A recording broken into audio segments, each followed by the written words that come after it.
Fala galera, tudo bem? Sejam muito bem-vindos a mais um episódio de Desobediência Produtiva.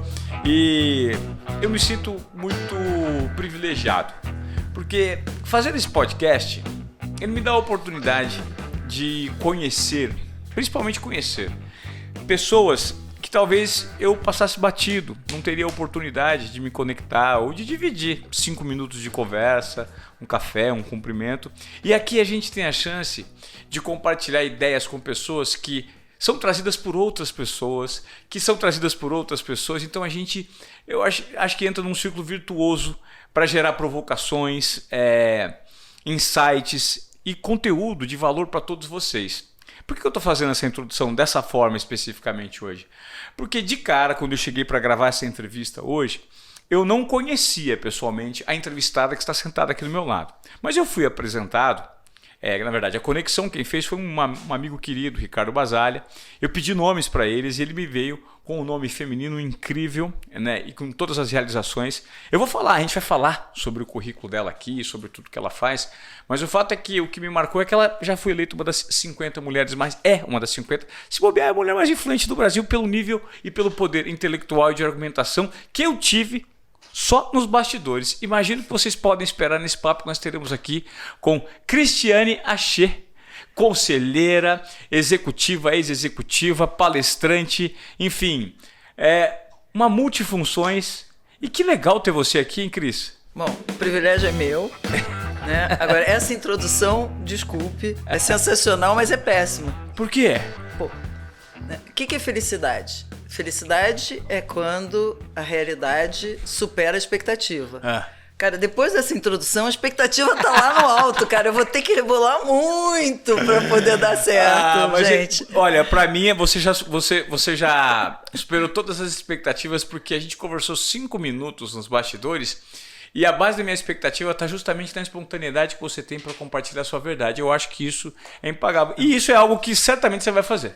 Sensacional. E olha, aceitei porque o Baza, que é um querido, me indicou. 2, porque o nome de vocês é sensacional, né? Então, assim, eu, do alto dos meus 63 anos, né, para mim é incrível ter conseguido chegar onde eu cheguei, apesar de super CDF, mas sempre gostei de quebrar protocolo. Foi até, né, desobediência é um negócio bacana, né? Porque quando ela gera alguma coisa de positivo, né, que eu acho que a sacada de vocês não é desobediência pelo prazer da desobediência, né? Gerando alguma coisa é sensacional. E sem contar que a tua vida lá na Globo, a gente sempre, né? Todo lado de um global, mamãe, todo lado de um global, né? Então é sempre legal, né? Que bom humor. Ô Cris, me conta como é que está o seu momento de vida. Foram anos dentro de corporações, gerando transformação, inovação e disrupção. Qual que é o seu propósito hoje? Quando você, para as 400 coisas que você falou que faz, qual que é o seu mantra? O seu objetivo de vida? Meu mantra é engraçado, né? Porque a gente, quando olha um pouco para o passado, né, faz uma retrospectiva de vida, que a gente entra muito assim, o que é sucesso, o que é realização, o que é objetivo de vida, né? Então, sucesso, legal, você ser premiada pela Forbes, bacana, ganhar medalha, né? Ganhar a medalha do governo francês, porra, sensacional. Tudo isso é bacana, mas que são sinais externos de um sucesso que pode não ser uma realização, né? E hoje o meu mantra, eu brinco, né? Eu tenho uma síndrome que você ainda não sabe. Nem o Jogui sabe da minha síndrome. Né? Eu tenho uma síndrome anti-faraó. Tá? O que quer dizer isso? 63 anos eu acumulei sucessos, derrotas. Eu brinco, né? Algumas vezes eu ganho, outras vezes eu aprendo. Né? Então vamos, sucessos, aprendizagem, grana, conhecimento. Acumulei muita coisa na vida. Eu não vou levar isso para o túmulo.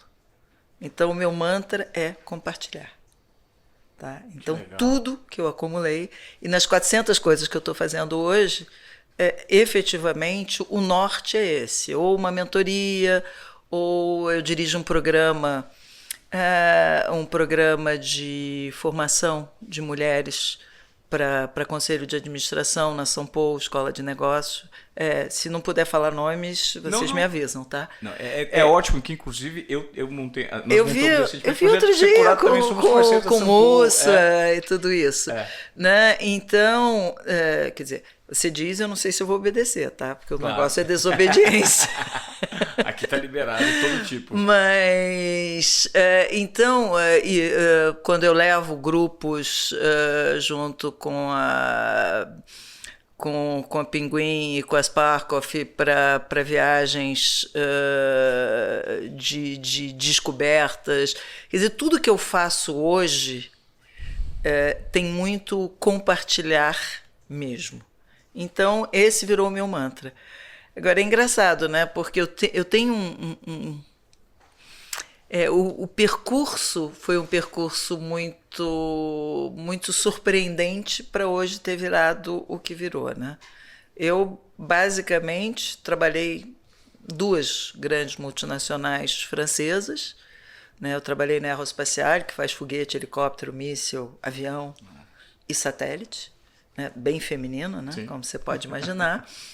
Depois trabalhei na Alstom, quando voltei para o Brasil, eu trabalhei na Alstom, que faz trem, turbina, aerogerador, etc.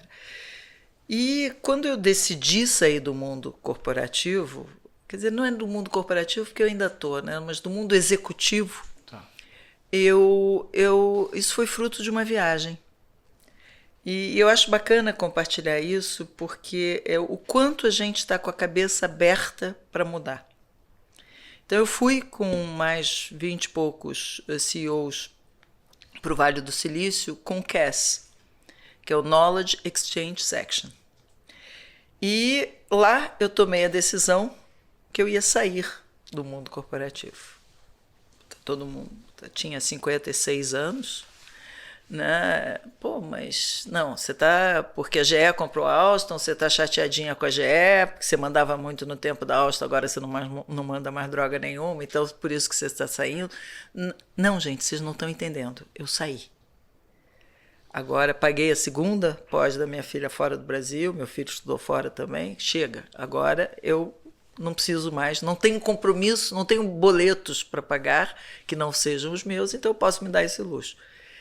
E aí foi sensacional, tá? No almoço de posse do conselho do IBEF, eu fui a primeira mulher conselheira no IBEF, Instituto Brasileiro de Executivos de Finanças, onde eu conheci o BASA. E aí o Zé Cláudio, eu chamei, falei, galera, se vocês... Eu não me incomodo de não assinar o ato de posse, pode entrar meu suplente, eu não vou ter ninguém para bancar nenhum evento, não vou ter nada corporativo para isso. E o Zé Cláudio, na mesma hora, peraí, você está saindo? Podemos almoçar semana que vem? E aí ele me convidou para dirigir esse programa. Eu tive... Assim, não era o que eu queria naquele instante, né? Eu queria era viajar, minha filha morava na Inglaterra, meu filho morava na Suíça. O bom mesmo era, né, ter um sabatiquinho. Mas eu falei, não, peraí, formação... Vamos olhar. Né? Eu sempre sonhei com o lado de educação e nunca executei.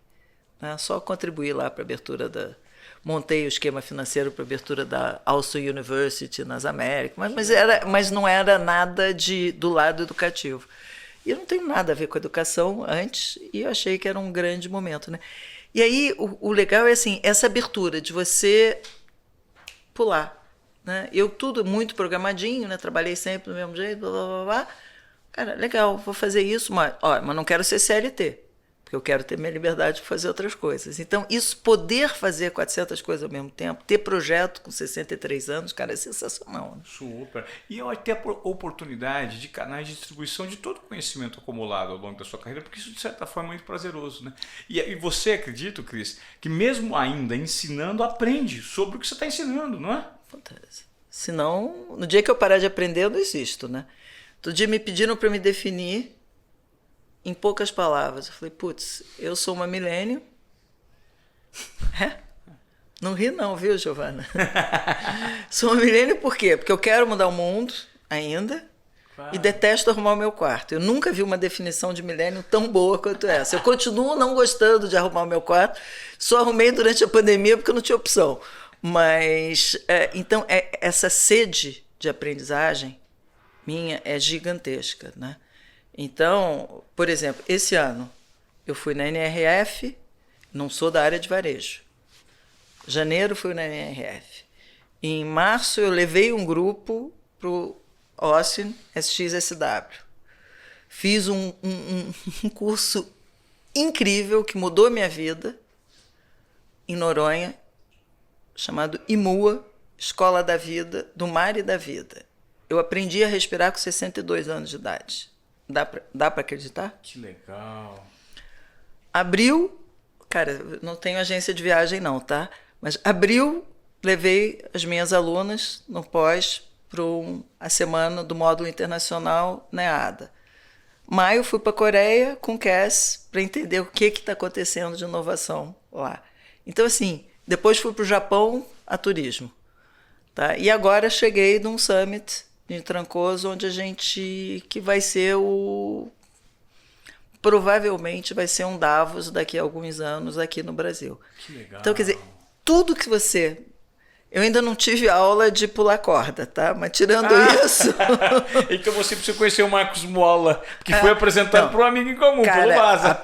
É piada pronta, né? Marcos Mola dá aula de pular corda, cara. Eu não entendi porque vocês não fizeram a piadinha na hora. Mas então, carioca se acha engraçado, não perde, né? E detalhe, o Marcos Mola ensinando a pular corda, Ricardo Bazara, que tem 3 metros de altura. O pé direito... Exatamente. Você sabe por que chama pé direito? Não. Procura dar uma gulgada depois, cara. O pé direito é maior que o esquerdo? Não, porque o pé direito é de altura, né? Sim, não é. E eu fui procurar, mas nenhuma das definições me convenceu. Tá? Por que pé direito? Por que pé direito? Mas loucura. É uma medida que é usada pelos arquitetos. Mas eu sou daquelas que, assim, se você falar uma palavra que eu não sei, eu vou olhar.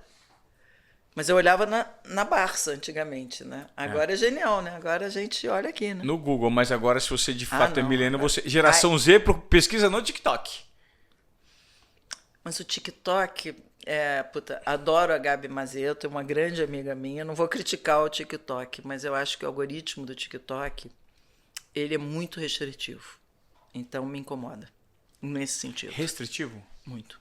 Quer dizer, ele fecha... Com ar de muito aberto, ele fecha nas bolhas de uma forma muito... Se eu pudesse perguntar para o dono do TikTok se na China eles usam o mesmo algoritmo que eles usam fora da China, eu seria uma mulher muito feliz. Porque lá eu acredito que eles botem muito mais matemática, física, química, do que para as nossas cabeças, tá? Não é acusação nem nada disso, é uma política de país, né? Sim. E aí, aqueles assuntos um pouco delicados, né? Quando a gente olha, eu estava ouvindo a Tânia Consentino, quando eu me lembro de quem disse alguma coisa, eu gosto sempre de citar aqui honestidade intelectual para mim. Estava conversando com a Tânia outro dia, anteontem. Aí ela estava falando, né? Dado nos Estados Unidos é de todo mundo. Quer dizer, você fala, aquele dado passa a ser teu. Né? Quem ouviu, quem usar primeiro é dono do dado. Na Europa, a regulamentação, ele prima pela regulamentação. Né? Então, o dado é do regulador. E na China, o dado é do Estado. É do Estado, né? Então, com isso, por isso que eu acho que a gente tem que tomar muito cuidado com, né? Tudo bem, Google, ou mesmo, né? ChatGPT, etc. Né? Agora a gente tem que utilizar isso para o bem, né? Mas é um cuidado que a gente tem que ter grande. Ô Cris, você falou, eu achei interessante, no programa que você montou em parceria com a Escola São Paulo Securato, e você é uma referência como conselheira Você ainda é conselheiro de muitas empresas? Com o passar do tempo, eu estou diminuindo muito, até. É só uma pequena correção, mais assim, naquela minha preocupação sempre de. Claro. Não fui eu que criei o programa, tá? Eu estou lá desde a turma 2. Tá. Esse programa já existia. Hoje, alguns anos depois, começo agora em setembro a turma 15. Então, tudo bem, que as pessoas até acham que eu sou a criadora do programa, mas na realidade eu fiz as minhas modificações, não fui daquela que quando cheguei mudou tudo, que está tudo errado, é de mim, não.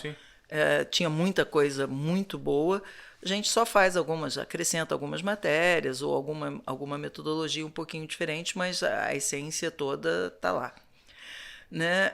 Eu virei headhunter, eu sou concorrente do BASA para conselho.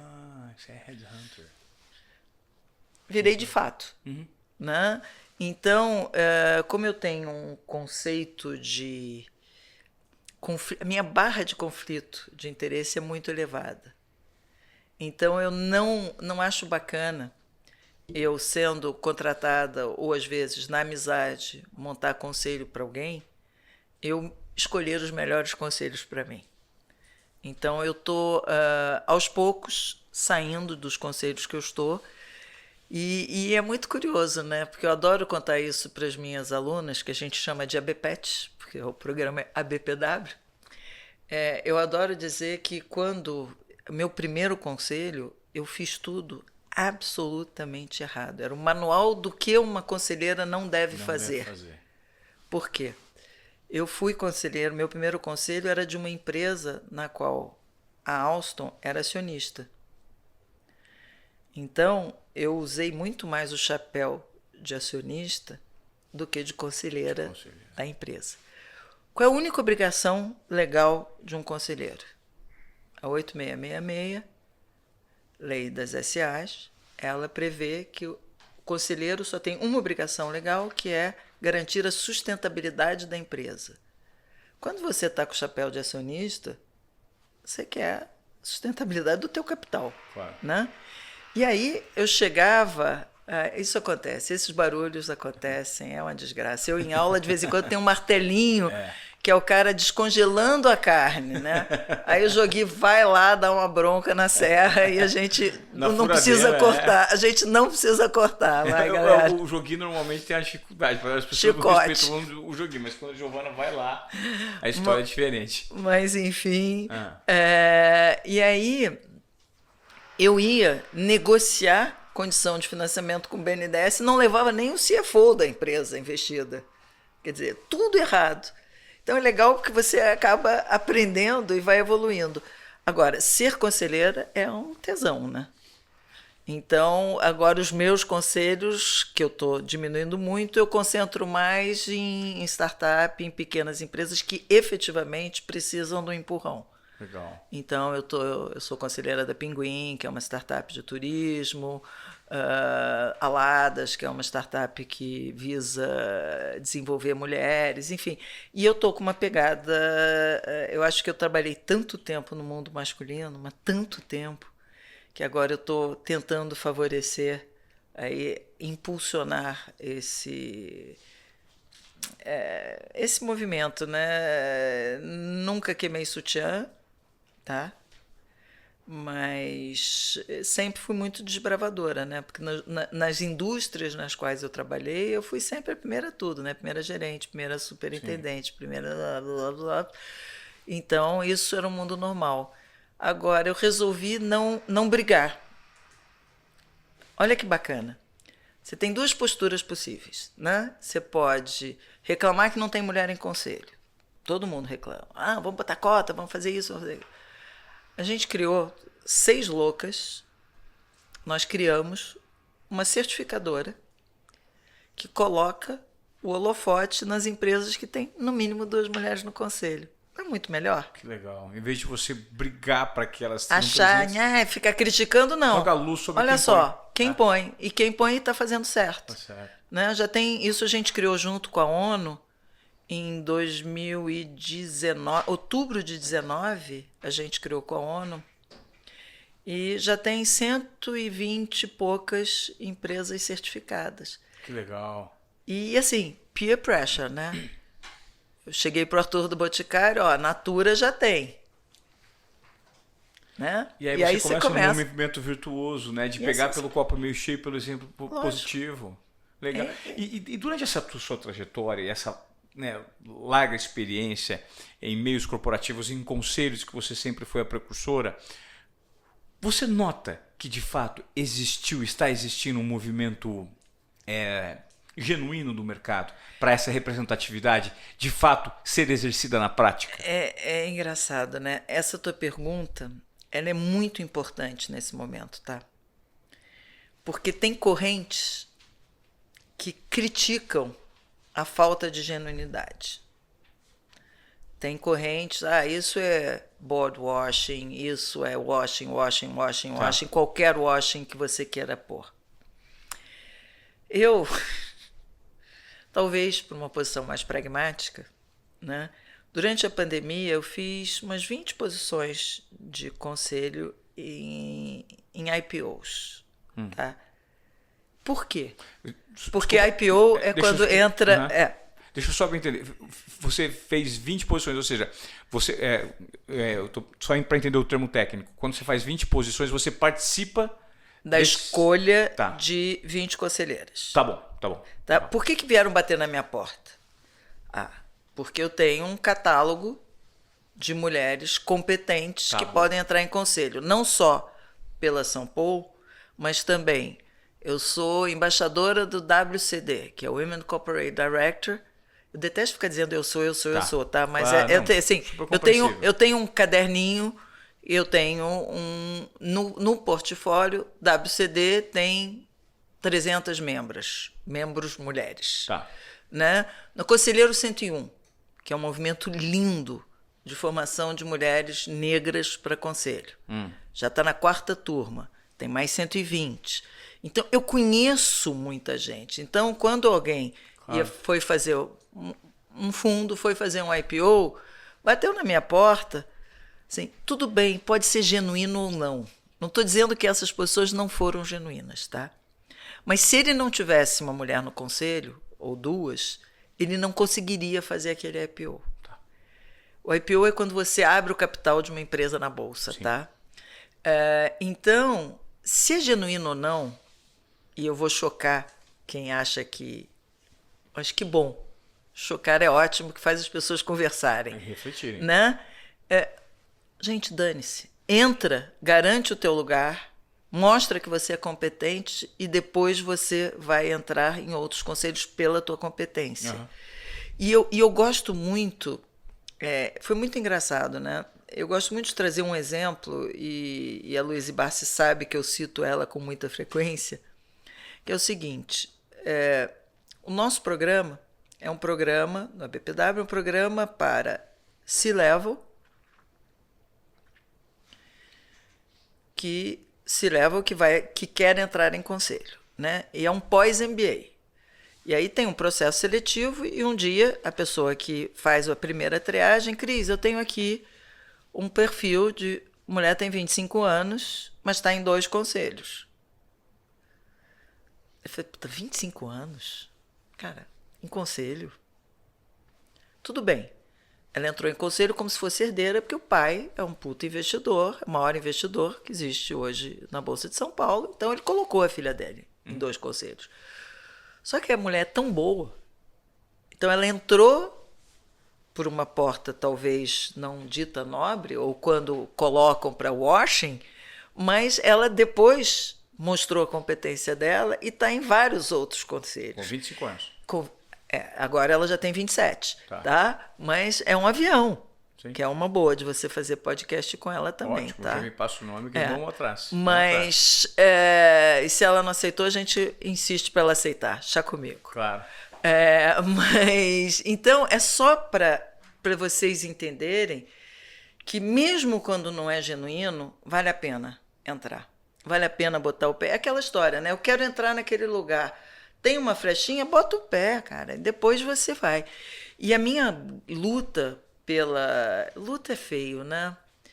Porque eu nunca queimei sutiã. Mas essa minha jornada de ajudar, ela está muito no sentido de ajudar a diversidade de gênero.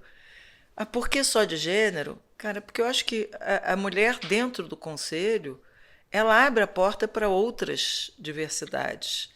Então, junto com o OB, que é essa certificadora que eu comentei alguns minutinhos atrás, essa certificadora já lançou um manifesto junto com a Conselheira 101. Então, quer dizer, se junta um movimento de mulher com um movimento de negras, você começa, então, permear transversalmente de uma forma incrível.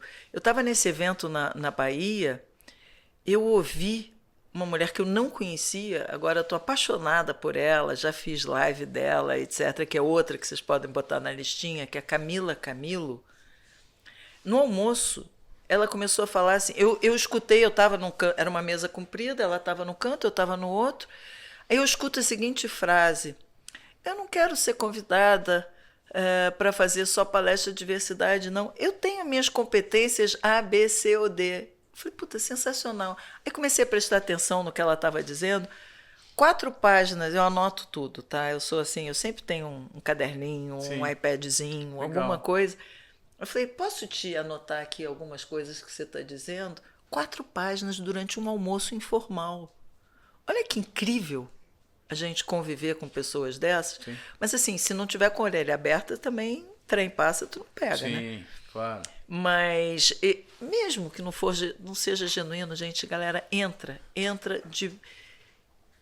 e o resultado está sendo muito bom, né? Hoje, quais são os pré-requisitos mínimos para as mulheres? Eu vou falar de uma forma generalista, não só mulheres, mas para ser conselheiro de uma empresa hoje. Existe um caminho específico e necessário que exige uma validação? Ou você pode... Eu fiz essa pergunta para o Baza também, ele falou, cara, todo mundo que eu conheço que fez curso tradicional de formação não necessariamente compõe conselhos, né? Mas especificamente no caso dessas mulheres que você participa, tem um requisito básico? Por exemplo, Giovana tem 24 anos, né?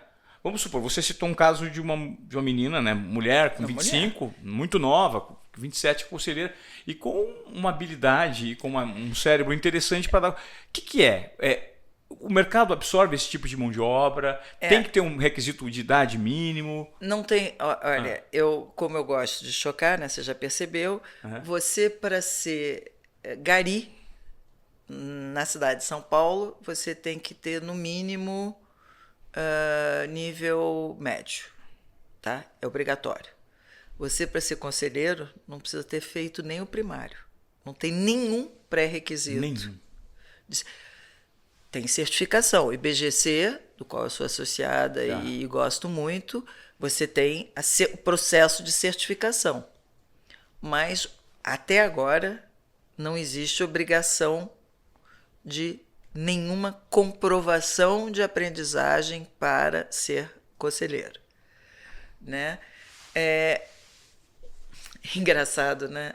Não querendo ofender os coaches, mas conselho é o novo coach, né? Tem um modismo, a gente há 10 anos atrás tinha um modismo, todo mundo achando que fazendo um cursinho de fundo de quintal ou de final de semana era coach. Era coach.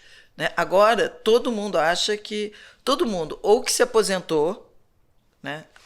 Trabalhei 30 anos no mundo corporativo, serei um puta conselheiro, né? Ou que faz o cursinho de final de semana, que tem muitos cursinhos de final de semana acontecendo, acha que podem ser conselheiros. Gente, felizmente, e eu espero estar contribuindo com isso de uma forma muito incisiva, os conselhos estão mudando, tá?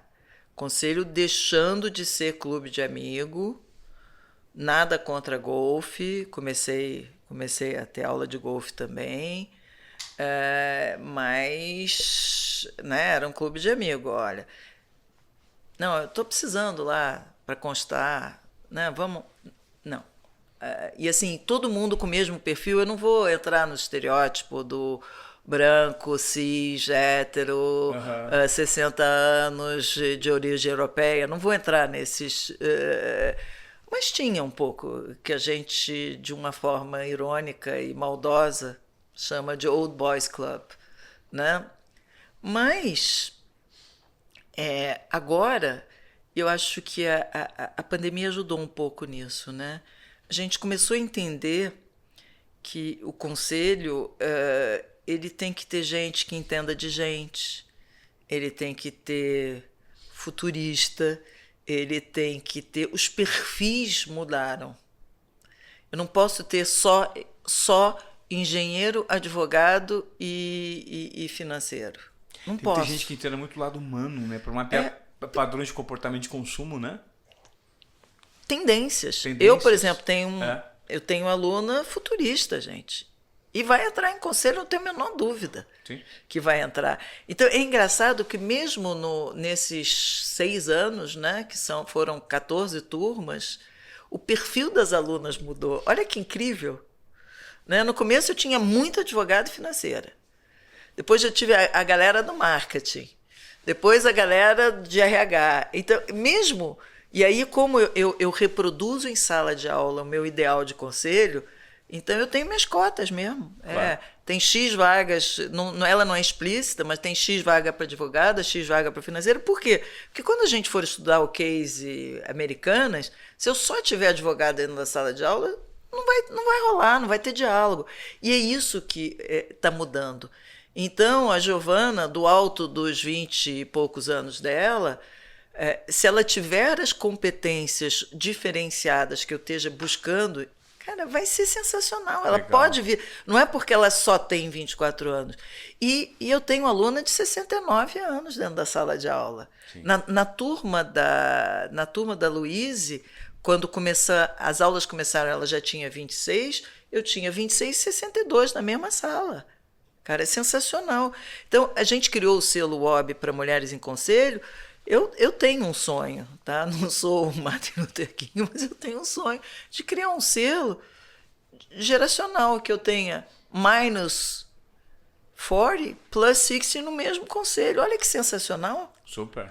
Né? Então é isso, e eu acho que está mudando. Né?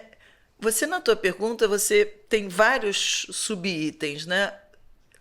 O mercado tem vazão para todos esses cursos? Não tem. Se você olhar para empresas de capital aberto, você tem 250, pouco menos de 250 empresas de capital aberto. Existe uma concentração de conselhos em poucas cabeças. Uhum. Tá? Hoje tem um índice sensacional, que foi a Teva Índice que passou para a gente. Eu não tenho ele atualizado desse ano, tá? Mas no ano passado, mulheres conselheiras em empresas listadas na Bolsa em São Paulo, elas tinham uma média de 6,4 conselhos. Nossa, ou seja, legal, tem mulher em conselho? Tem, mas concentrado em poucas cabeças. Mas isso em homem é pior, tá? Eu não tenho dado porque a gente só extraiu dados relativos à mulher. Tá. Tem muito conselheiro que tem 10, 12, 13, 14 conselhos. Quer dizer, é difícil, né? Sim. E eu brinco, né? Para você se dedicar a um conselho, não é só chegar e sentar, né? Você tem o book que você tem que olhar, você tem que conhecer a indústria, enfim, 40, 50 horas mês para cada conselho.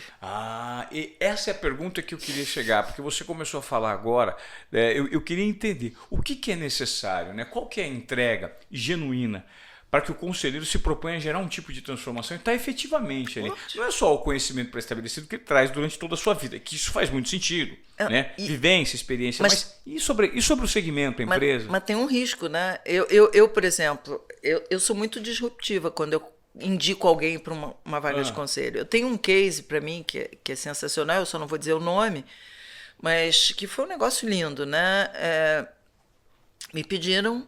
Era uma empresa listada em Nova York, queria uma conselheira que também acumulasse a responsabilidade pelo comitê de auditoria. Tem nomes óbvios hoje, mas eu adoro não dizer nomes óbvios, né? Uhum. Tem nomes que são certos. Se eu te citar, sei lá, uma Suzana Jabra, vai dar vai entregar total. Ela já está em uma opção de outros conselhos, né? Então, eu trouxe uma pessoa uma mulher que nunca tinha sido conselheira. Olha o risco que, teoricamente, esse investidor estava correndo, claro, de botar uma mulher que nunca foi conselheira num conselho no estado de Nova York e responsável por auditoria. Eu falei, cara, eu boto minha mão no fogo mesmo. Eu conheço, sei o que ela é capaz. Ela já foi e tinha uma... ela já foi empreendedora, já vendeu o negócio dela, vai dar certo, vai ser sensacional, papapá. Tem compatibilidade com os outros conselheiros, porque eu entrevisto todos os conselheiros, tem compatibilidade com os acionistas, a gente traçou o perfil, papapá, o cara peitou. A mulher está arrasando, voando. E é isso que a gente precisa. Quer dizer, é mudar, e ela está trazendo um lado digital que a indústria não tinha, apesar dela ter sido entrado como financeira. Então, são skills que a gente está desenvolvendo e valorizando. E por isso que no ABPW eu não cuido só de conteúdo, eu cuido de conteúdo, networking e soft skills. É um dos meus 3 pilares.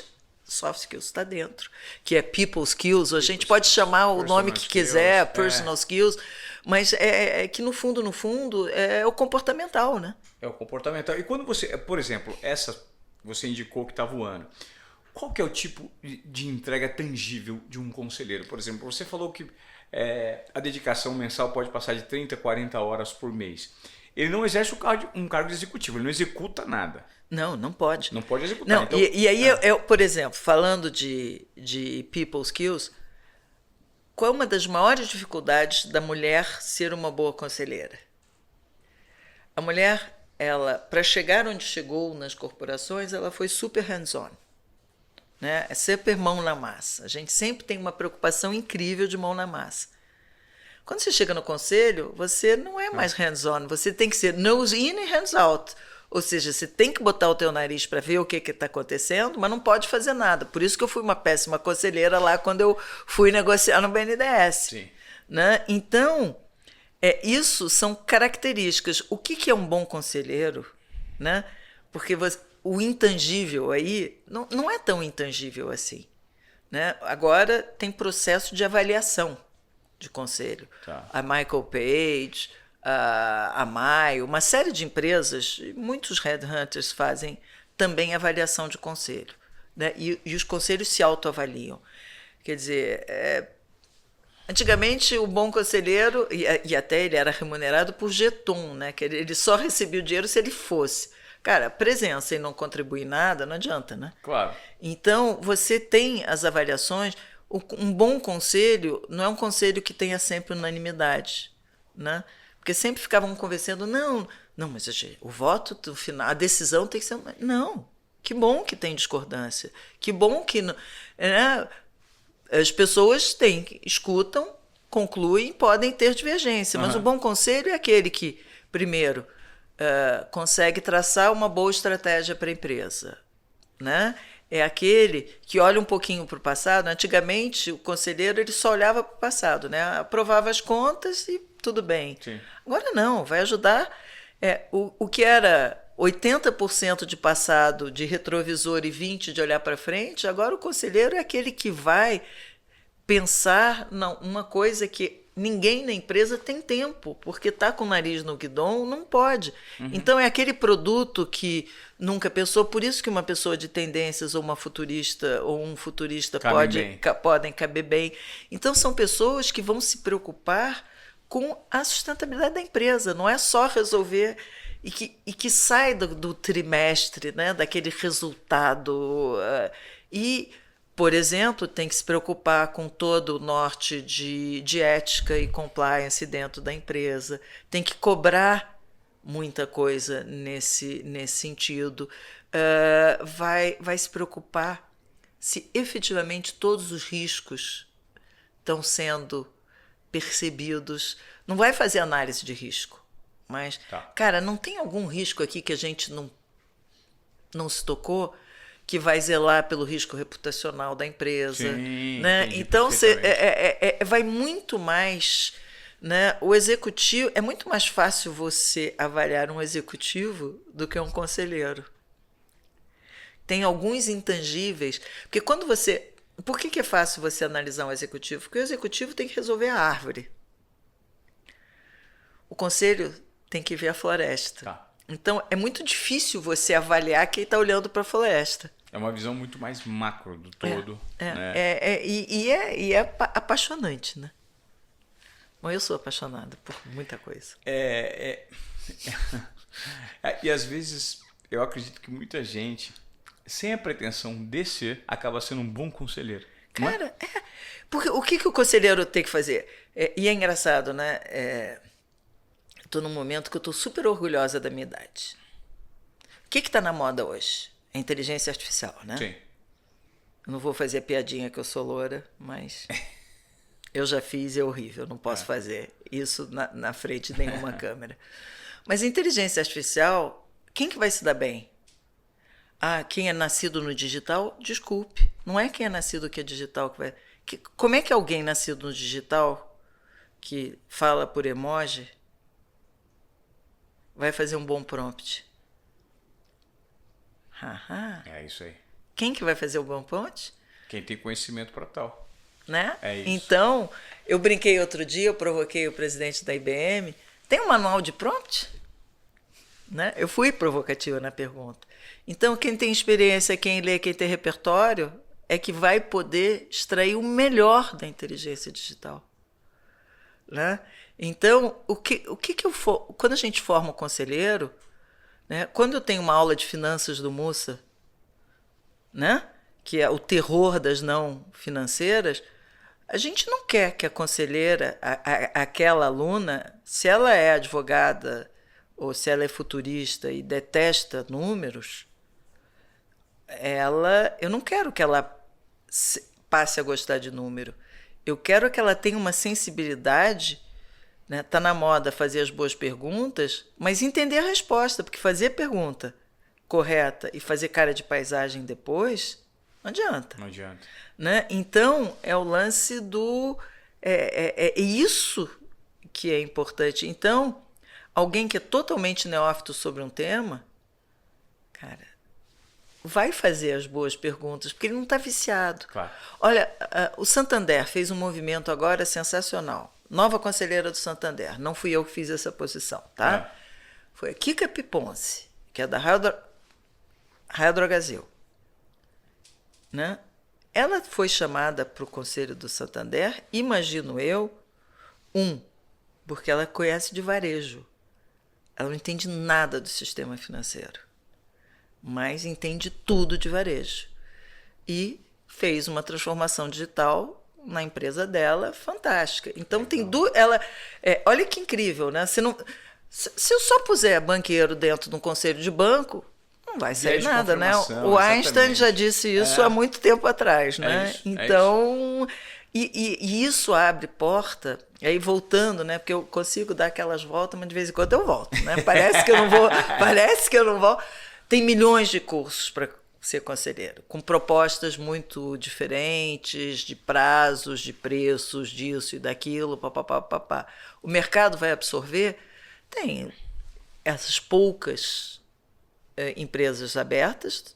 Agora, tem um mercado gigantesco de empresas fechadas e de empresas familiares. Vai absorver tudo? Pouco provável, porque, quer dizer, a gente só forma 70 por ano, tá? Mas o IBGC faz isso por turma. Né? Tem Dom Cabral, tem a Gonil, que é interessante, que é de conselheiro da Nova Economia. Não sei se você já acompanhou o que eles estão fazendo. É bem interessante também. Então, você tem muitos acontecendo hoje. Mas você também tem muitas escolas de engenharia, muitas escolas de medicina, muitas escolas de todas, e o mercado vai absorvendo como pode. Né? Eu fico pensando que hoje é difícil você metrificar, né, qual que é o nível de transformação e potencial do cérebro humano, até mesmo o nível de inovação que ele consegue trazer para dentro de algo que ele talvez não domine, mas que de repente a intuição entra em cena, o não óbvio, o disruptivo entra em cena, e isso talvez é que as empresas mais buscam hoje, né? É ter um pouco mais de diversidade e olhar para onde eles nunca olharam, porque de repente é aí que reside a inovação. E é perfeito o que você está dizendo, e assim, não é refraseando, tá? Mas isso é tão importante. Eu, por exemplo, quando eu entrevistei a Renata Afonso, né, que a gente comentou agora, né, para ver qual agenda que eu ia fazer para ela do SXSW, eu falei, Renata, o meu objetivo é te propor você ver alguma coisa que você nem sabe que existe. Então, isso é sensacional. Agora, para isso acontecer, vocês vão dizer que eu estou puxando o saco. Eu juro que eu não estou puxando o saco, tá? Porque coragem sempre foi meu norte, tá? Mas tem que ter uma puta intuição, tem que ter muita coragem e tem que confiar no taco. Intuição, confiança e coragem. Eu do base do comportamento de obediência produtiva. Mas, mas pode parecer puxação de saco, mas não é. É porque eu tenho uma íntima convicção que é isso que funciona, né? Cara, coragem... E aí não é mérito de vocês nem meu. Sócrates já elencava a coragem como uma das maiores virtudes, né?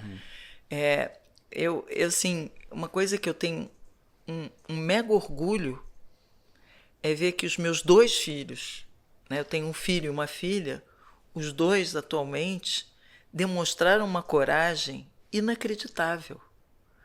Minha filha fez GV, London School of Economics e HEC, que é a melhor escola de comércio na França. Trabalhava numa empresa de branding em Paris, largou tudo para ser professora de yoga. Que legal. Que coragem. Que coragem. Nossa. Né? Eu quero ter aula com ela. Ela vem ao Brasil agora em setembro. Se quiser, a gente marca. Eu quero. Super. Puta, com prazer. Pronto, ótimo. E com muito orgulho. Né? Meu filho fez hotelaria em Lausanne, que é considerada a melhor escola de hotelaria do mundo. Trabalhava no Kempinski. A mulher dele trabalhava no Deutsche Bank. Largaram tudo. Durante a pandemia, construíram uma pousada no Piauí. Não precisa ter coragem? Nossa, precisa. Cara, isso para uma mãe, para um pai, é a maior realização. Você ter... Que legal. Pessoas corajosas perto de você. Mas olha que legal essa lente sua de reconhecimento. Quantos na sua posição não rotulariam os filhos como loucos e desencorajariam nesse movimento? Aí, para te confortar, se eles tivessem feito isso há 10 anos atrás, eu os qualificaria de loucos. Tá? Eu estou sendo honesta. Certo. Há 10 anos atrás, eu ia pensar no meu ROI. Porra! E o investimento todo que eu fiz? E a grana toda que foi? Não precisava ter formado tudo isso. Para que vai fazer hotelaria para abrir uma pousada no Piauí? Nada contra o Piauí, tá? Era um estado que eu não conhecia e hoje adoro. Sim. Mas a minha cabeça mudou. Né? E tudo é possível.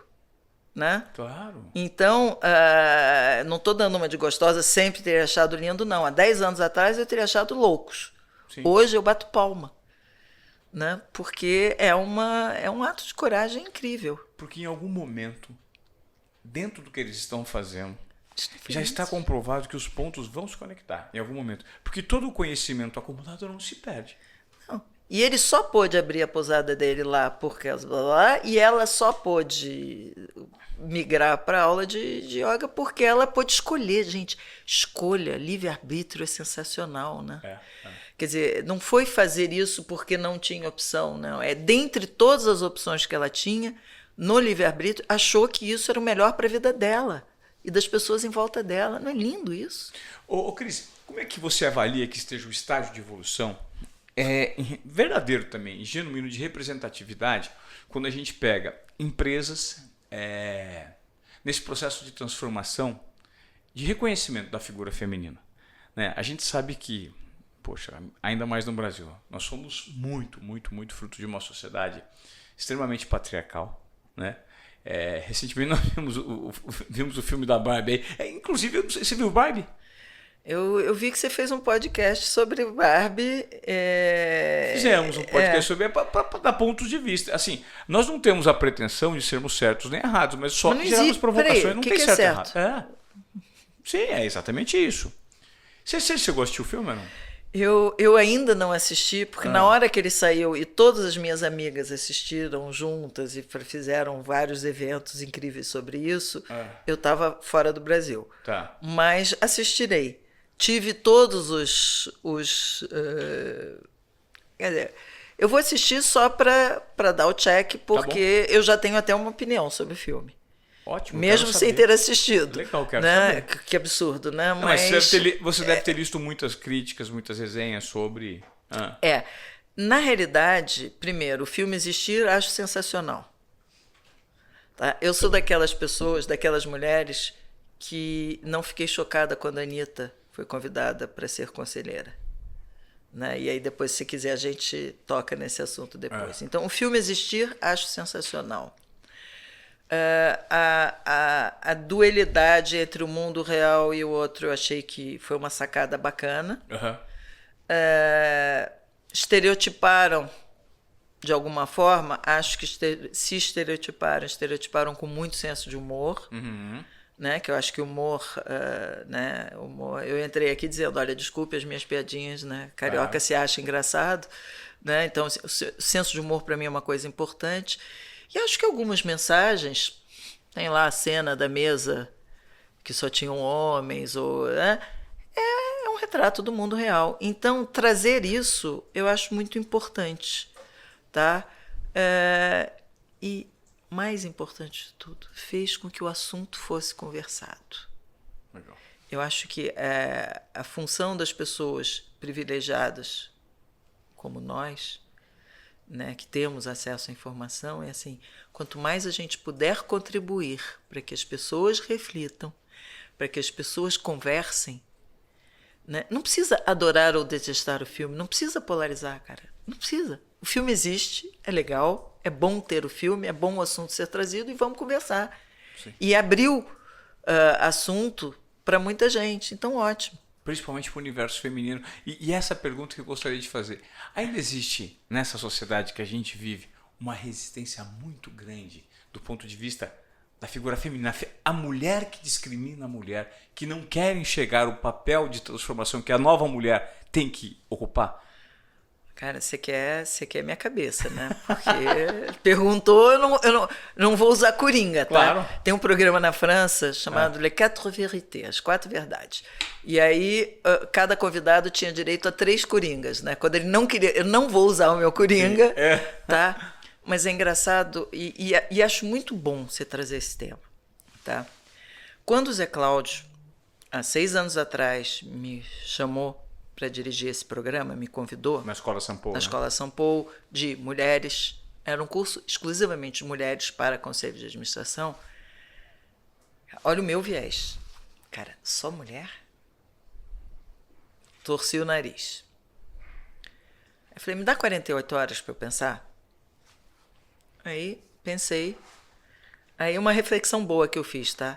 A gente tem data de validade. Se eu ficasse os 6 meses viajando do jeito que eu estava querendo, será que quando eu voltasse alguém ia me propor alguma coisa? Então, pensei na minha data de validade, hashtag fica a dica. 2,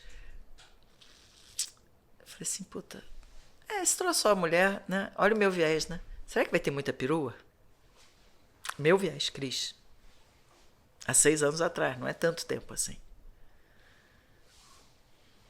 Eu falei, cara, vamos fazer o seguinte... Botei lá umas condiçõezinhas, né? Falei da CLT que eu não queria, blá, blá, e uma delas era a seguinte: quando tiver 30 ou 40 alumni em conselho, a gente abre para homem. E ele foi brilhante. Ele é brilhante. Né? Ele não disse, não, vai ser sempre de mulher. Se ele tivesse dito naquele momento que seria sempre de mulher, eu não teria aceito. Na minha decisão, na minha folhinha de decisões, isso estava decidido.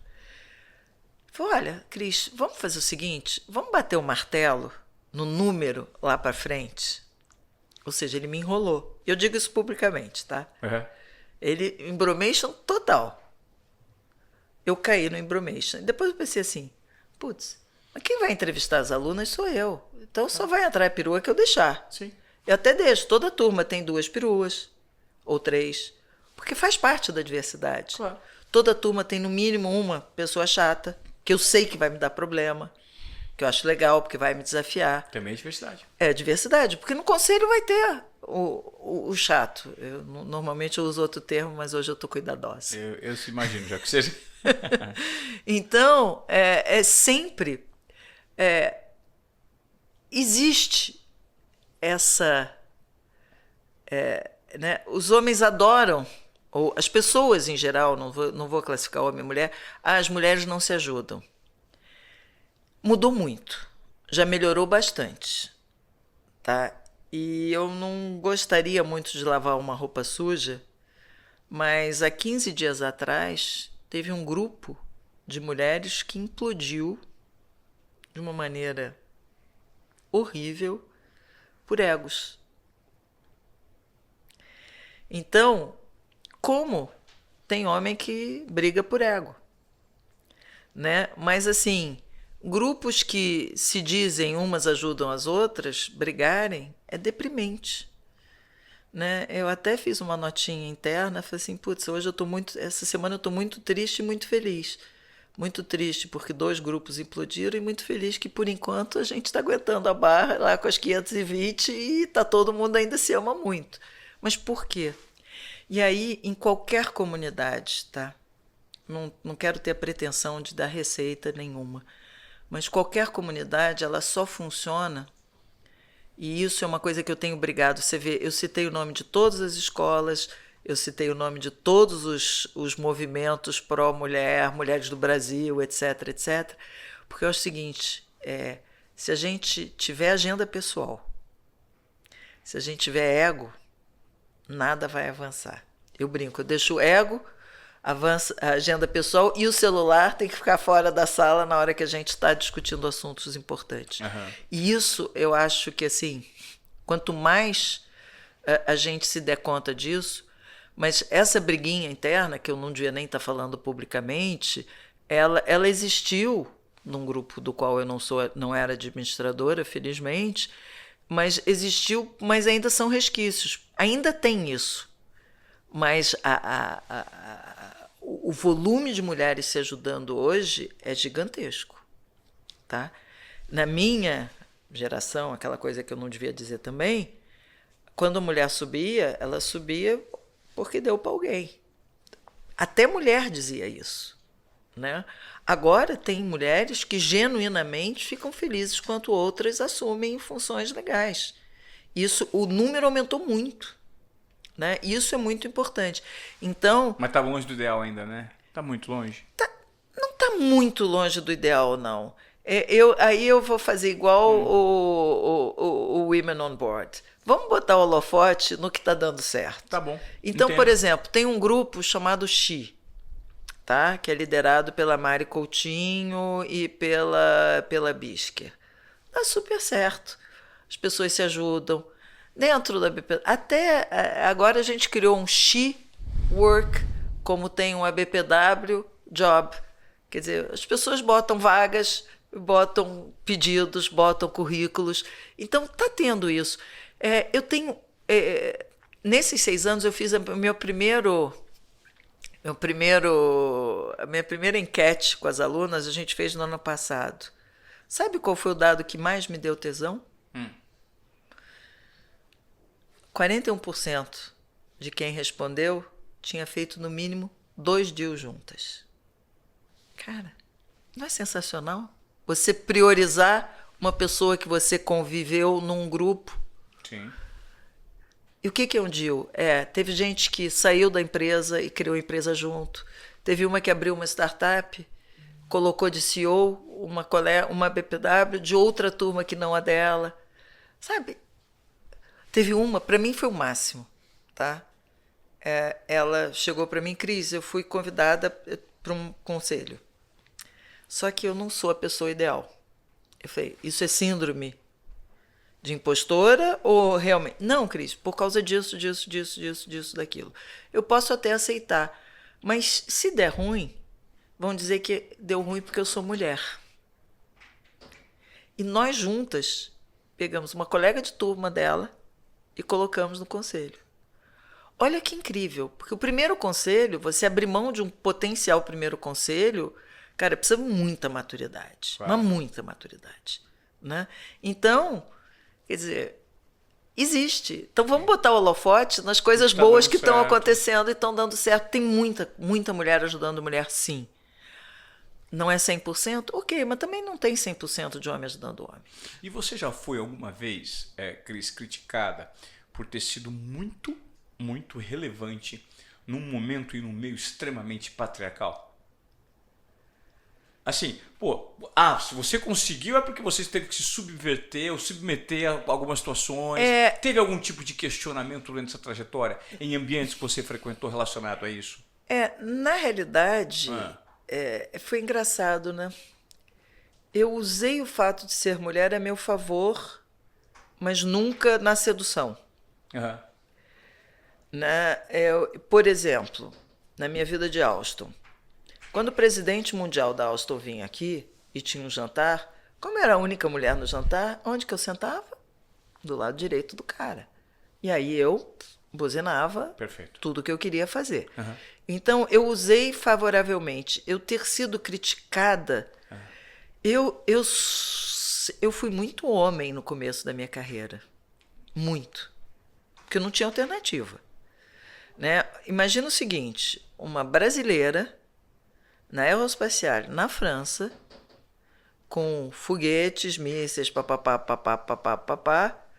com 25 anos. É isso que eu fico imaginando. Como é que foi esse comportamento, esse código de conduta, Então, o aprendizado disso? Eu usava taierzinho, eu tinha orgulho quando a gente começou a ganhar um pouquinho mais de dinheiro, né? Eu tinha um Prince de Galles, né? Que era lindo, e eu achava aquilo lindo. Olha que absurdo, né? Eu digo, eu nunca queimei sutiã, mas queimei taier, tá? Então eu me fantasiava de homem, né? Um pouco. E assim, eu era muito jovem, juntou tudo, né? Eu era mulher jovem e gringa, né? E de um país, né? Isso bota 85, 86, de um paísinho que só tinha carnaval, né? Futebol e índio na rua. Né? E o famoso termo mulata, né?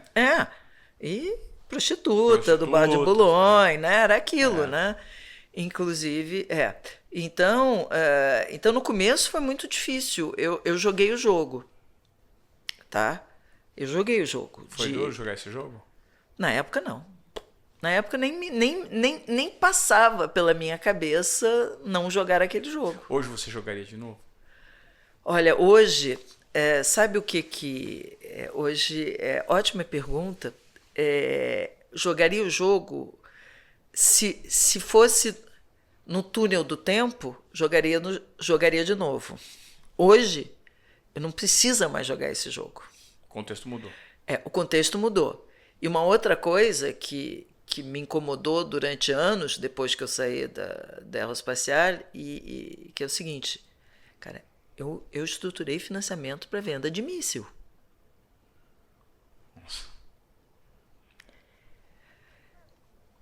Hoje eu não faria isso de novo. Oppenheimer? Deu um... né? Mas olha só, para me dar boa consciência, não sei, mas o coração artificial, ele só existiu porque a matéria-prima que foi desenvolvida para o míssil serviu para o coração artificial. Tá se dando, né, que nem na Idade Média você comprava pecado, né? Você pagava para liberar os seus pecados. Mas, quer dizer, quando se tira do contexto, né? Mas isso forma o que te trouxe até aqui, né? E a gente, às vezes, não tem um nível de consciência. É muito fácil você ser engenheiro de obra pronta, né? Mas quer dizer, e que bom que depois disso eu parei para pensar, falei assim, putz, mas foi legal o que você fez? Né? Mas, cara, era helicóptero, era foguete, tinha outras coisas legaisinhas. O Airbus, que todo mundo acha o máximo, eu tinha um puto orgulho. E quem financiou? O Airbus hoje só existe porque teve míssil que foi vendido na guerra do Irã e do Iraque. Então, essa grana serviu para financiar um outro projeto. né? Então, quer dizer, mas então tudo é possível? Não. Hoje eu teria uma cabeça um pouco diferente. Sim. Eu teria ficado só nos helicópteros, porque eu comecei na área de helicópteros, depois eu fui para holding. Né? Talvez eu tivesse ficado só nos helicópteros, né? Mas é o que você disse, né? Quando você os seus acertos e os aprendizados. É bem por isso. Isso eu tenho colado no meu celular. Sometimes I win, sometimes I learn. Legal. Que eu peguei num adesivozinho de uma loja na Coreia, agora, onde eu fui tentar entender um pouco como é que eles conseguiram. E aí a conclusão é que se eles não tivessem ditadura, eles não teriam conseguido. Se não tivesse ditadura, né? É triste constatação isso, né? São os pêndulos, né, que a humanidade vive, né? Então, assim, às vezes é preciso ir muito para um lado para você voltar muito para o outro. Foi engraçado. A minha filha, quando estava na faculdade, ela passou um tempo em Taiwan. Se tiver que parar, para, tá? Porque se me deixar falar, eu falo. É que eu estou olhando no horário, nem sei que horas são. Tá? Quando a gente esteve em Taiwan, ela estava em Taiwan, né? E aí, quando ela acabou lá o estágio dela em Taiwan, a gente circulou um pouquinho na Ásia. Fiquei apaixonada por Taiwan. Tá? Que ninguém fala. Ninguém vai fazer turismo em Taiwan, né? Eu não teria ido se ela não tivesse morado lá. Em Taiwan, as pessoas não jogam lixo no chão. Ponto.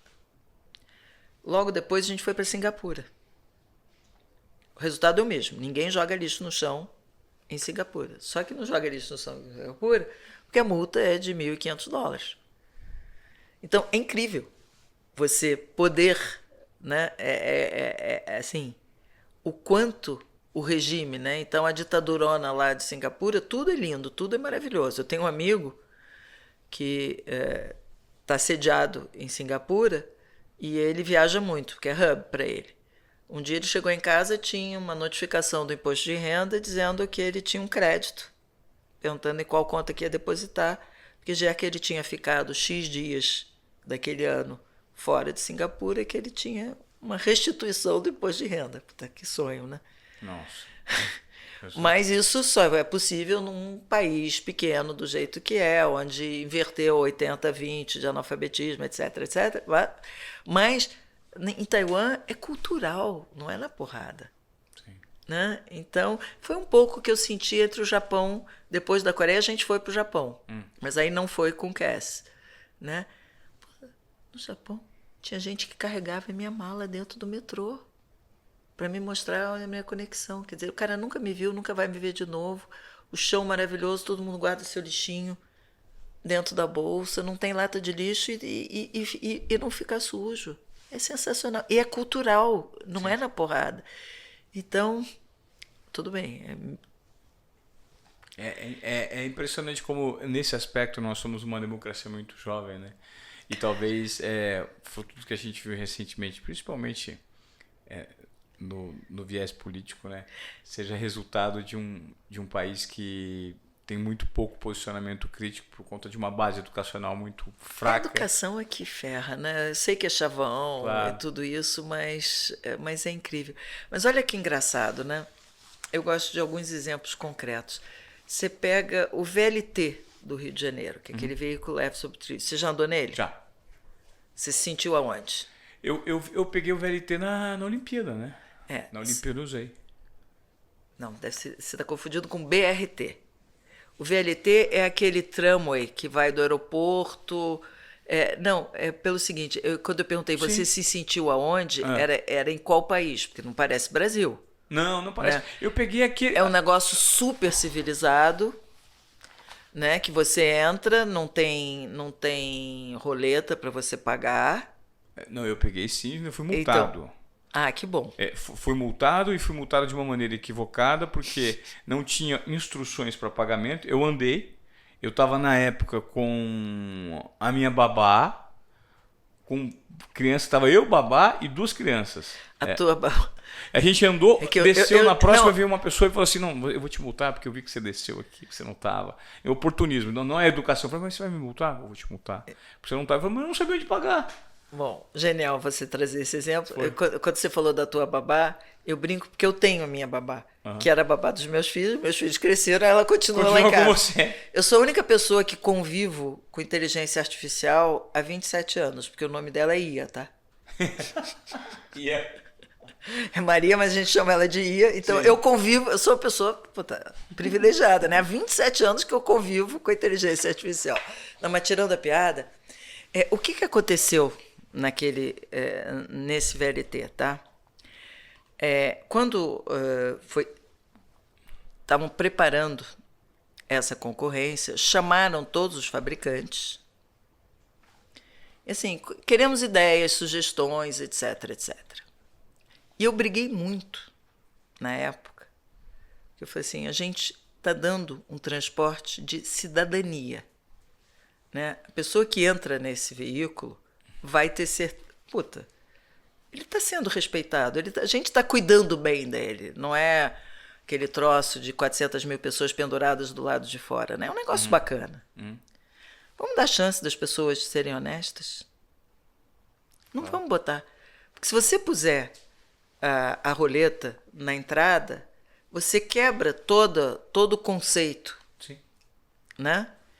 Assim como acontece na Europa, nos países, enfim. Não, mas o carioca é ladrão, o carioca é trambiqueiro. Ó, foi o paulista que tramicou lá, que está dizendo que não conseguiu achar como é que pagava. É sinal que estava ruim como é que pagava. Sim. Mas assim, bota alguém multando no começo, até as pessoas entenderem que tem que pagar, e depois eles vão aprender. Hoje, o índice de evasão do VLT é baixíssimo, é mais baixo do que vários países na Europa. Que legal. Então, quer dizer, quando você ensina, quando você respeita, quando ninguém joga lixo dentro do metrô do Rio, porque é limpo. Quando sai, é tudo imundo, aqui eu vou poder jogar. Então, essa educação também passa por aí. Não é só educação de aritmética e português e compreensão de texto. Claro. Né? Então, é incrível. Quer dizer, quando você alimenta isso, as coisas fluem. Né? Sim. Mas e assim, hábito, tão né? importante a educação, né? E a gente está tão longe disso. Tão longe, tão longe, tão longe. É assustador. No país que a gente vive, infelizmente, né? Infelizmente, é muito triste. Talvez seja uma das grandes responsabilidades, de certa forma, já que o Estado não consegue abraçar, do segmento privado. Né? Mas eu acho que a gente está se preocupando com isso. Né? Eu acho que tem vários movimentos, por exemplo, agora desse summit que a gente fez com o Cass lá em Trancoso, a gente adotou 2 escolas públicas. Agora a gente está tentando entender que eu não posso dar dinheiro para a escola pública. Então a gente está limpando... A Tigre começou, a Tigre mostrou o case e a gente resolveu em cima disso. Então... garotada não tem caderno em Trancoso, gente, onde tem casa que custa os milhões que a gente sabe, onde uma noite de hotel é R$5.000, porra. E na escola pública, no meio do quadrado, não ter caderno. Nossa, impressionante, né? Então a gente agora está montando um esquema, um grupo grande, para viabilizar 2 escolas, ou seja, deixando um legado lá. Né? E aí assim, é o privado se substituindo ao público. Ok. É duro, já pagamos imposto, já isso, já aquilo, mas tudo bem. Acho que a gente tem uma missão maior aí, né? Super. E não dá para viver num país onde as desigualdades são tão grandes, né? No dia que a gente tiver, né, a remuneração do mais baixo salário, maior salário na empresa, se começar a estreitar um pouquinho, vai ser bem melhor, né? Cris, quando você podia fazer, por que você não fez? Porque não tinha, era um não. Era inexistente. Mas eu acho que hoje, uma coisa que é muito bacana, né, que o que eu chamo afetuosamente a garotada trazendo, quer dizer, ninguém mais quer trabalhar numa empresa em que o CEO ganhe 50 vezes o que o mais baixo salário. Você pode perguntar, tem 2 jovens aqui na frente, vocês não trabalhariam? Né? Veja meus filhos, as opções que eles fizeram, e que bom. Então as empresas, agora a galera tem dificuldade de contratar mão de obra mais jovem, porque que tem para oferecer não é mais o que estão buscando, né? Claro. Esse equilíbrio de vida pessoal, vida profissional, sim. Né? E assim mesmo, os valores. Agora eu não entro nessa empresa porque olha que lindo o Uber botou fazer o anúncio da Uber lá. A gente, se você não gosta de gay, você não te queremos como cliente, né? Quer dizer, as empresas se posicionando, né? E é bacana isso, né? Eu acho que é muito lindo. Eu acho que é sinal de mudança mesmo, é um sinal dos tempos, né? Mudança de comportamento. Essa geração que chegou, ela chegou para confrontar tudo que estava pré-estabelecido e dar um tapa na cara de comportamentos viciados, equivocados, que a gente adotava de certa forma e não olhava para isso. É uma geração muito mais empática, muito mais agregadora, com muito menos obstáculos para enxergar no movimento de empatia. Mas tem que ver que ela também tem algumas responsabilidades que elas não estão Claro. então, né? Sim. Então, não tem só bônus. Por tem exemplo, também. eu acho lindo quando a minha filha decide ser professora de yoga, mas não me pede nenhum centavo. Claro. Para ajudá-la, né? Sim. Então eu acho isso muito bacana, né? A dosagem, né? A gente volta na historinha do veneno, né? A dosagem é que o que está acontecendo, e aí é uma leitura pode ser meia bizarra, né? É muito bacana toda essa empatia. Mas tem que entregar. A gente nunca viu tanta gente não Os neném são complicados, Sim. né? Sim. Agora, tem uma responsabilidade aí da culpa dos educadores, né? Porque tem muito pai e mãe que não diz não para filho porque, não, eu não tomei muito conta, estou terceirizando isso, terceirizo aquilo, papapá. Quando você não diz não para um jovem, você não está ajudando esse jovem, tá? Não estou sendo reacionária, não. Claro. Mas, cara, limite todo mundo precisa na vida, né? Amor e limite, é a essência da criação, né? A base da criação. Cara, quem ama não só cuida, mas também dá limite, né? Claro. Então, eu tenho sentido, é uma pena, porque é uma geração que está nascendo com muita empatia, mas legal a gente migrar do ecossistema para o ecossistema, mas o ecossistema todo mundo tem que fazer alguma coisa, não são só uns, né? Então, também a gente tem que modelar. Toda geração que chega muda, e que bom, né? Sim. Quando eu ouvia Beatles, meus pais achavam um horror, né? Quando meus filhos ouviam música eletrônica, graças a Deus, é horrível o que eu vou dizer, né? Mas eles não gostam de funk, mas graças a Deus, meus filhos, quando eles ouviam música eletrônica, eu dizia, isso não é música. E os filhos deles vão criticar as músicas que eles gostam. Sim. Né? Essas evoluções são boas e as mudanças são importantes, mas tem algumas coisas de base que tem que ter. Sim. E o limite é muito importante, cara. Pô, Cris, que legal esse papo com você. É gostoso, né? A gente se aprofundar por vários temas. Eu já gostaria de deixar aqui um convite para um próximo Desobediência Produtiva, que a gente traga outros perfis para a gente, de repente, gerar debates, porque eu acho que seria muito interessante.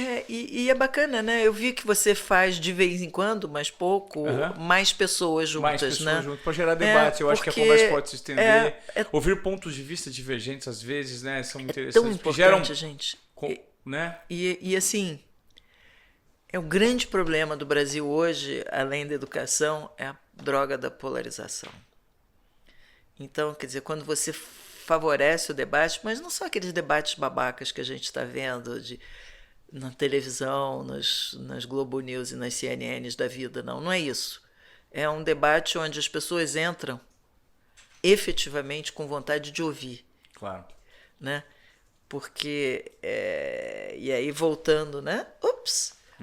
A coisa que eu mais odeio é o conselheiro de voto pronto. É aquele que chega na reunião de conselho, já sabe, ele viu a pauta, estudou a pauta, pum, esse assunto eu vou decidir isso, esse eu vou decidir isso, eu vou decidir isso. Então não precisa de reunião de conselho, né, meu querido? Né? Então é o debate onde todo mundo escuta e não fica pensando a frase bonita seguinte que ele vai dizer. Né? E uma coisa que eu achei muito bacana nesse nosso bate-papo, entre milhões de outras coisas, não tinha pauta. Eu não perguntei se tinha pauta e não tinha pauta. Não tinha pauta. Né? Então, é sensacional, porque aí eu não me preparei, Claro. não quis... Não, aqui eu vou ter que dizer isso, aqui Não. eu vou ter que... Não, cara, Tem e isso liberdade pra é um navegar. verdadeiro debate. Se você conseguir trazer pessoas que venham todas com essa... efetivamente, genuinamente, que eu acho que é uma palavra que você repetiu algumas vezes. Então, é legal porque isso deve ser importante para você e é muito importante para mim. Claro. Então, essa genuinidade é fundamental. E vamos desobedecer sempre, querido. Né? Que Faz gostoso parte. ter você aqui. Queria te agradecer. Foi muito gostoso, foi muito legal. Vamos para próximos bate-papos. Com prazer. A partir de agora estamos conectados, né? E quem sabe, num curto espaço de tempo aí, eu não participe de alguma formação sua. Se abrir ou não, tô ali. Não, mas, cara, e assim, eu volto, né? Se não adianta você ter conhecimento se você não compartilha. Cara, a minha síndrome, espero contagiar muita gente com a síndrome de Faraó, porque o prazer de compartilhar é tão grande quanto o de receber, É isso. se não maior. Legal. Beleza? Cris Achê do nosso Desobediência Produtiva. E se você veio até aqui, eu te peço encarecidamente que você compartilhe esse conteúdo para gerar mais e mais provocação. Ajude a gente a amplificar essa voz, né, com alguns insights. E o nosso objetivo, mais uma vez, aqui é tirar você da zona de acomodação. Essa é a nossa missão. Por meio dos nossos convidados, do nosso tempo, a gente tenta provocar isso em você, que precisa necessariamente, em algum momento, ser um pouco desobediente e produtivo, como a Cris. Tô querendo já pedir tempo, claro. já levantei a mão. Cara, não precisa pedir encarecidamente. Esse negócio é tão bom que as pessoas vão fazer isso naturalmente. Desculpe. Boa. Tá? Não, mas sabe o que eu peço? Às vezes a pessoa, puta, adorei, mas pra gente significa tanto, porque da mesma maneira que eu peço assim, Baza, me arruma um cara legal. Pô, foi verdade. Você não precisa, preciso às vezes. Às vezes a gente se esgota e as pessoas se habituam, né, a ouvir, mas é importante, pô, fala pras pessoas. Compartilha, fala, manda. Isso. Pega um linkzinho. Eu mandei o teu, eu mandei para 2 amigas minhas que são casadas com um cara mais velho que elas. Não é incrível? Claro, mas você não precisou pedir. Pedir encarecidamente. Tá cara. Certo. Coisa boa. Encarecidamente para você que nunca mandou. Vai ser um privilégio para quem receber, pô. É isso mesmo. Gostei, Cris. Beleza? Beijo, até a próxima. Valeu. Tchau, galera.